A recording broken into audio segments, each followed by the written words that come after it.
नमस्कार, स्वागत करती हूँ आप सभी का भारत 24 पर। मैं हूँ आपके साथ पूर्णिमा मिश्रा। शाम के 6 बज चुके हैं और वक्त है दहाड़ का।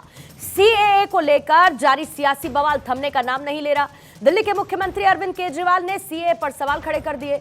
अरविंद केजरीवाल ने कहा कि सीएए देश के लिए अच्छा नहीं और इसके लागू होने से 1947 से भी बड़ा माइग्रेशन होगा। इन देशों में 2.5 से 3 करोड़ अल्पसंख्यक है और अगर 1.5 करोड़ भी आए तो रोजगार कहां से मिलेगा। केजरीवाल ने कहा कि भारत के लोगों के लिए पैसा नहीं है और ये पाकिस्तान के लोगों को यहां पर बसाना चाहते हैं। ये बीजेपी की वोट बैंक की राजनीति है। केजरीवाल के जवाब में बीजेपी के सीनियर लीडर रविशंकर प्रसाद ने मोर्चा संभाला और उन्होंने कहा कि विपक्ष को झूठ की राजनीति बंद कर देनी चाहिए। सीएए से किसी की नागरिकता नहीं जाएगी, किसी को नौकरी का कोई खतरा नहीं। सरकार इससे पहले भी कई बार सीएए को लेकर रुख साफ कर चुकी है कि सीएए से किसी भी भारतीय की नागरिकता जाएगी नहीं। पहले आपको सुनवा देते हैं अरविंद केजरीवाल ने सीएए पर सवाल क्या उठाए और रविशंकर प्रसाद ने उसका जवाब क्या दिया।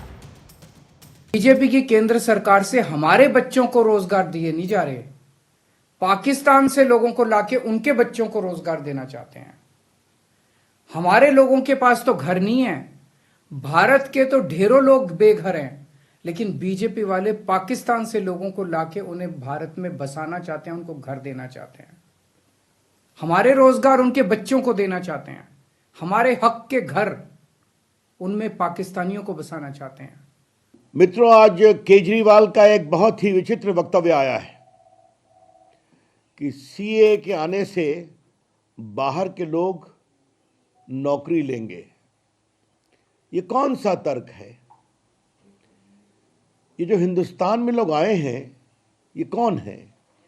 ये अपने आस्था के नाम पर प्रताड़ित होकर आए हैं।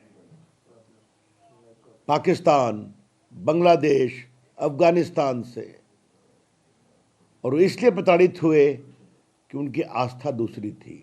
वो हिंदू थे, सिख थे, क्रिश्चियन थे, पारसी थे। तो भारत तो एक प्रकार से इस तरह से प्रताड़ित लोगों के लिए अवसर देता है ना, अफगानिस्तान से, और इसलिए प्रताड़ित हुए कि उनकी आस्था दूसरी थी। वो हिंदू थे, सिख थे, क्रिश्चियन थे, पारसी थे। तो भारत तो एक प्रकार से इस तरह से प्रताड़ित लोगों के लिए अवसर देता है ना। तो देखिए, सबसे बड़ा सवाल तो यही है कि आखिर सीएए को लेकर भ्रम क्यों फैलाया जा रहा है। ये सबसे अहम सवाल जिस पर चर्चा करेंगे, और उसके साथ साथ ये भी कि सियासी फायदे के लिए शरणार्थियों के दर्द की अनदेखी क्यों की जा रही है।